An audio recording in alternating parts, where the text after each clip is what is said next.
अनेक वेळा लोक माझ्याकडे येतात आणि म्हणतात, सर आपल्याला 4 दिवसात नाही 2 दिवसात केस दाखल करायची.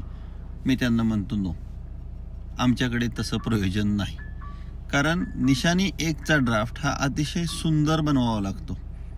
जेवढा निशाणी एक म्हणजे तुमची केस, हा जो ड्राफ्ट आहे तो अतिशय सुंदर बनवणं आवश्यक आहे. त्याचं पार्टिशन करणं, चार्ट करणं आणि चार्ट झाल्यानंतर पार्टिशन करून तो टप्प्याटप्प्यात बनवतं. कारण की पहिल्या टप्प्यात बनवल्यावर 4 दिवसांनी जेव्हा तुम्ही त्या ड्राफ्टवर बसता त्यामध्ये तुम्हाला स्वतःला त्रुट्या येतात आणि एक वेळा बनवून दाखल केल्यानंतर ज्या त्रुट्या यायला नव्हत्या पाहिजे त्याच्या सहित कोर्टात दाखल होतो. म्हणून हा ड्राफ्ट अतिशय सुंदर, पहिल्यांदा प्रिपरेशन, नंतर चार्ट, नंतर पार्टिशन्स, मग चुका, मग सिरियल, या सर्व गोष्टी फायनल झाल्यावर ड्राफ्ट बनतो आणि तसाच ड्राफ्ट बनला तरच मग यश मिळतं.